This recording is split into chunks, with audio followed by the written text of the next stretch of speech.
With you. Our reading from the Holy Gospel according to St. Luke. Glory to you.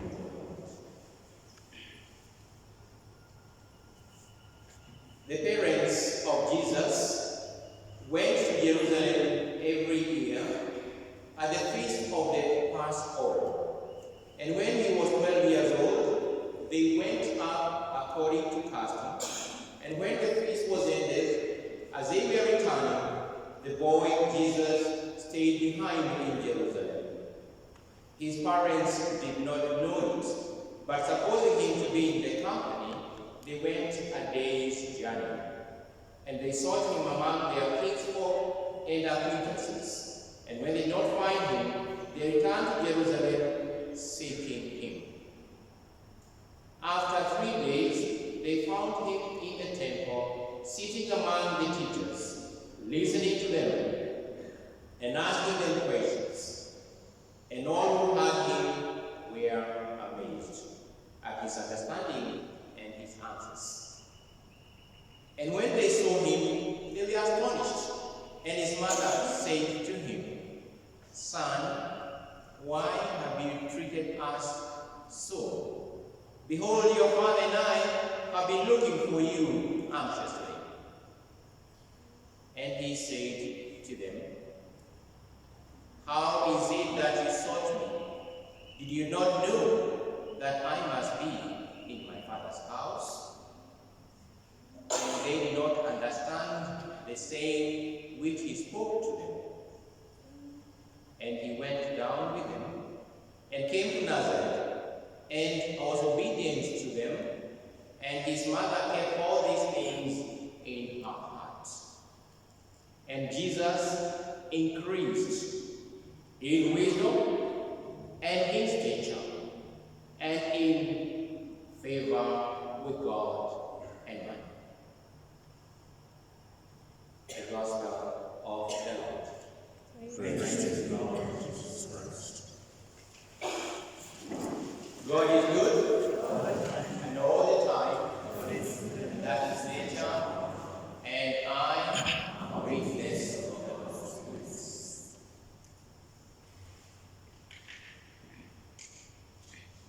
The family. The family. What is a family? Yesterday, we reflected on the dignity of the human person, the dignity of each and every person. Kwamba kila mtu ameumbwa kwa mfano wa Mungu na heshima yake lazima apatiwe yeye mwenyewe, alipatie na apatiwe na wengine. That dignity belongs to me and to you. Not because it's given by the human beings, but being given by God himself. And it is this person who now belongs to a family. It is this person who belongs to the bigger family of the community, of the church, of an institution like ours, of a region, of a country, of the world. So I, as an individual, am very important in this family because I form one unit of that family. Remember what we say in the church. Jumuiya ndogo ndogo ndio msingi wa kanisa. That the small Christian communities are the basic units of the church, the foundation of the church. And that jumuiya, that small Christian community cannot be formed without a family. It is one family, another family that join together form that small Christian community. Like the communities that are serving Mass today, St. Monica has its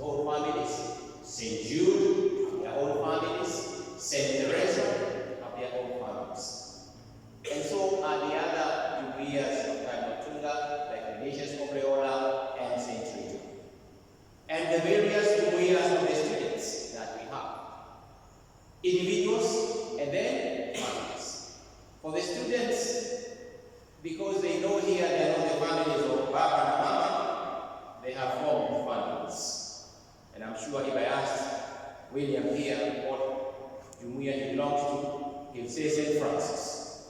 But I'll ask him what family? Saint Gregory. St. Gregory.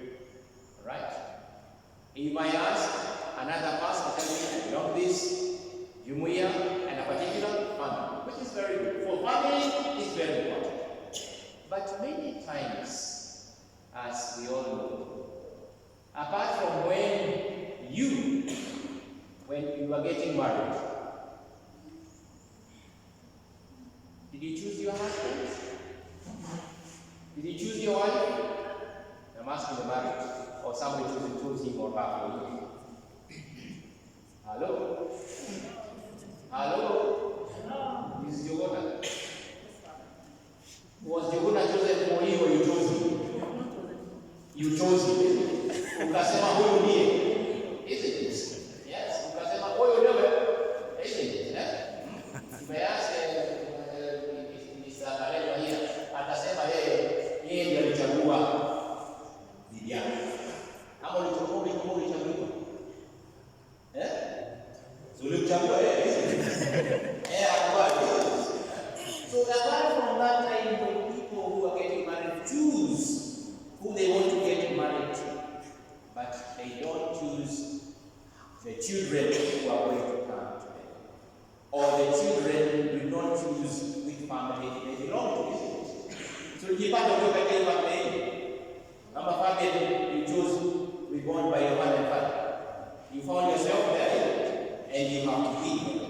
So it is the family that we are in, and as Christians, where we are, then we are called to grow and bloom, receiving the graces that come from God. It is not about where we find ourselves, it is what we do when we are there. Just take the example of the family that we are celebrating with the Holy Family of Nazareth. Where was Jesus born? He was born in a manger. He was born. The people, the creatures that surrounded him and gave him home were sheep and cattle and goats. But that did not make him not grow to who he is. That did not stop Jesus from growing in the dignity of saving us. What do I want to say? I want to say it is not where you find yourself that gives you the dignity of the family or how the family will find you, but the graces of God. Because, as I said in the beginning of March, there are today what we call the street families, isn't it? Are they families? Do they have the dignity of a family? Yes, they have, but in a different way from what we see. And perhaps they wouldn't want to be removed from the street. Because what you find at the street, that is where they find what they are looking for. If you remove them and take them to a different place, they are not going to enjoy life as they want to enjoy life. And therefore, family is very important. It is not where the family is. It is not how the family finds itself, but how God blesses each family. How God blesses each family. And not two families are the same. Even if you have a family, you as a parent, and you have your brother or your sister or families, are they the same? They could even be having the same number of children, even staying in the same compound, but families are never the same. They are all different. They are blessed different. And this is what is important. But the important thing is, like we prayed at the beginning of Mass, is that we may get the virtues of the family. And these virtues are given from our readings today. Love is one of them. Another virtue that is very important, another aspect of the family that is very important, is families that stay together, listen to each other.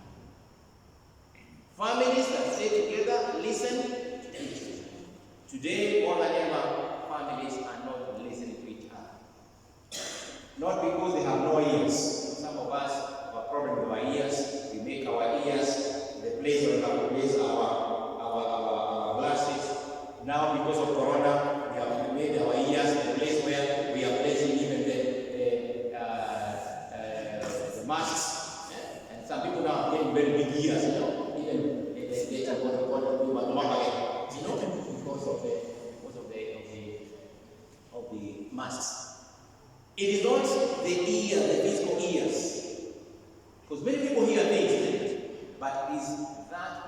virtue of listening to one another, listening to each other in good and bad times.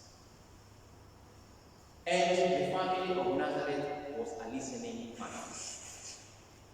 Mary, before she got married to Joseph, she listened to the voice of God. The voice of God telling her she was going to be the mother of Jesus. And that voice came very well, and she accepted. This listening and accepted.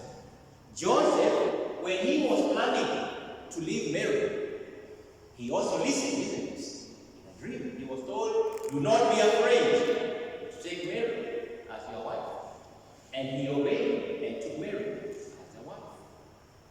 If you read in the early life of Jesus, Joseph, at one time he was told, take the child Jesus and the mother Mary, go away to Egypt, because Herod wanted to destroy the child. Did he listen? And did he act? So there's listening and there's act. Therefore, a very, very important virtue today that is missing in the family is listening. The parents who are here, and they have teenagers, I know they'll agree with me, that most of these teenagers here, they only know to listen and answer that is affirmative. If they ask something and it is in the negative, it's as if that has not been heard. You tell them, they ask, can I have this? Tell them, no, not today. No, you cannot have it. No, you cannot go. They don't hear that no. Because they already know an answer called yes. You have also to learn to listen. There is an answer called no, not only yes. And that is very difficult. And not only among the young and the teenagers, but even among families, among couples, among people who are living together.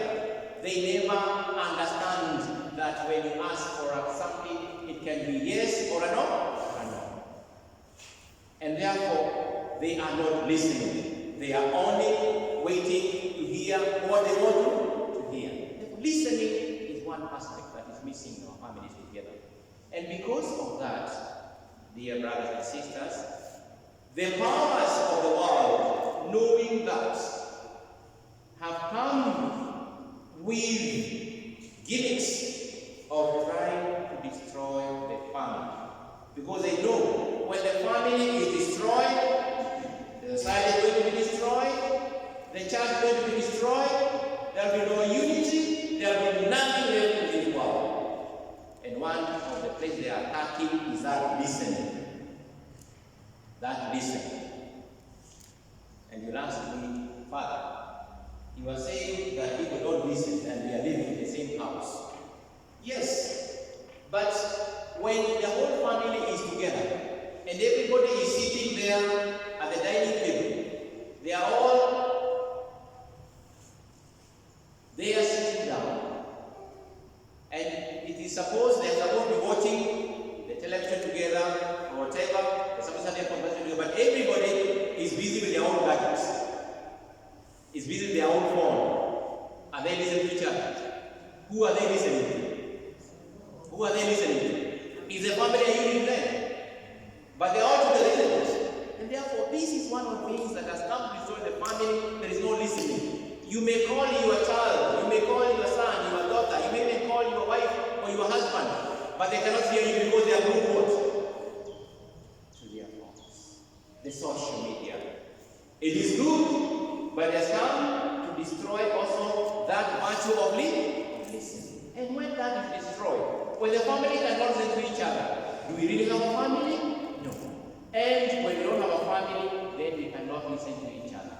When the family is separated, disintegrated, that is when we shall have families.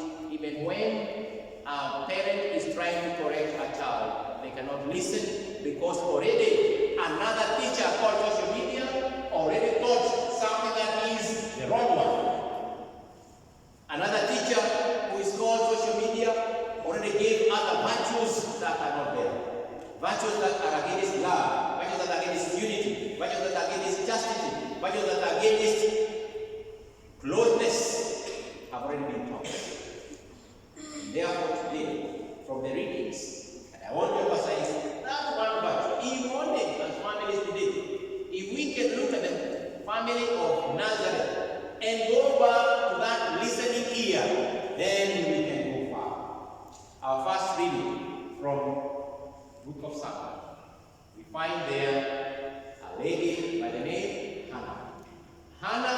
prayed to God.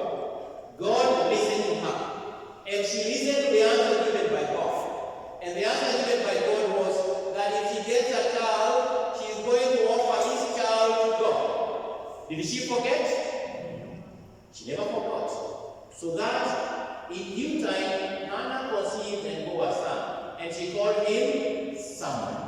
For she said, I have asked him of the Lord, and the Lord had answered. And the man Elkanah and all his house went up to offer to the Lord yearly sacrifices and to pay his vow. But Hannah did not go at that time, because she waited for a time, because she had promised God. She said she is going to go at her own time. But Hannah did not go up. For she said to her husband, I'll go later. When? As soon as the child is weaned, I'll bring it. And that time came. And when she had weaned Samuel, she took him with her. And when she was taking the child to the temple, she did not only take the child alone. What did she also take? She took them up with him, along with a 3-year-old bull, an ephah of flour, and a skin of wine, and offered the child to the Lord. She reminded the prophet, I am the woman who was standing here in your presence praying to the Lord. For this child I prayed, and the Lord has granted me my petition. Meaning what? The Lord listened and answered. Which I made to him. Therefore I have lent him to the Lord. As long as he lives, he is lent to the Lord. Anna is returning what she listened to the Lord, the gift that she had gotten, because she believed in that act of listening. She listened, she prayed to God, God listened, and she also listened to what she promised God. The second reading is also reminding us about listening. See what love the Father has given us, that we should be called children of God, and so we are. The reason why the world does not know us is that it did not know him. Why did the world not know Jesus? Because the things that Jesus was speaking were difficult things to them. They wanted to hear things that were already listening all the time. Like, for example, the time when they brought a woman who had or was committing adultery, the people who brought this woman to Jesus, they already had an answer, isn't it? What was the answer? Such a woman should be stoned until she dies. They even had stones. But Jesus told them to stone the woman. So he spoke to them in a different way. He told them, whoever has never committed a sin, let him be the first to throw. Was that what they wanted to hear? And because they knew that they were all sinners, they did not want to be seen by people as if they were the righteous ones. So they dropped stones and they went away. But they want to hear from Jesus. Yes, stone her. You can even listen to the voices of the same people when Jesus is being condemned. When he is in front of Pilate, what are they shouting? It's like saying, he's told me, crucify him, crucify him. Because that is what the mob, the crowd does. Jesus is speaking to them and telling them, no, life is not controlled by a crowd. Life is controlled by those who listen to their consciousness. And that is why Jesus is not taking them in the way they want to hear. He's speaking to their hearts. Whoever has never committed a sin. So in other words, say today in the church, what we used to listen is not these physical ears, but the ears of the heart. Am I ready to listen? Are you ready to listen so that you can be called a beloved? So that I can be called a beloved. And that is what we have. Beloved, in your heart we have confidence before God, and we receive from Him whatever we ask, because we keep His commandments and do what pleases Him. And the commandment that Jesus has given us is the commandment of love. Love one another as I have loved you. The gospel is also telling us about listening. When the parents of Jesus don't find Jesus in the company and they are going back, they go looking for him. And what do they find him? They found him in the temple. And what was he doing? What was he doing in the temple? After 3 days, they found him in the temple, sitting among the teachers, listening to them and asking questions. Listening to them and doing what? And asking questions. Yes, we are all called to come to the Lord, listen and ask the relevant questions. And this is very important. And all Mary were amazed. And again, when Joseph and Mary found Jesus, and Mary asked him, "Son, why have you done, or why have you treated us so? Behold, your father and I have been looking for you anxiously." Jesus heard these words. Jesus heard what the mother was saying. But the answer given would appear as if Jesus never heard what was asked. Because what does he answer? "Why is that you sought me? Why were you looking for me? Did you not know that I must be in my father's house?" And never asked anything else. I told Mary kept all these things in her heart. Because again, she listened with her heart and knew what the child would be. Many times when Jesus was preaching and Mary would go and follow Jesus, it was quiet. She never raised her voice. She only followed closely. Even in the difficult moments when Jesus was walking towards Calvary. When we look at the fourth station of the way of the cross, the mother meets her son. The mother cries for her son. She comforts her son, but does not prevent her son to fulfill the will, because it had to be. Therefore, Jesus is allowed by her mother Mary to go and complete her role, listening to the voice of the Father. Because the voice of the Father had asked Jesus, and other, "Whom shall I send?" And what he said, "Here I am, Lord, send me." Therefore, he was going to fulfill the word of God.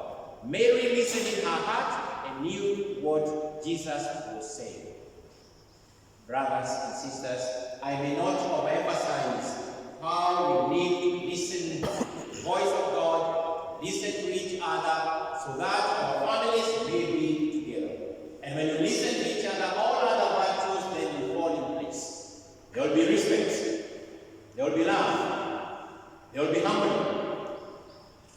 There will be unity. There will be everybody taking their role. And those out there are going to find it very difficult to break this. Because we say, "Umoja ni Mungu," and can only come when we are together.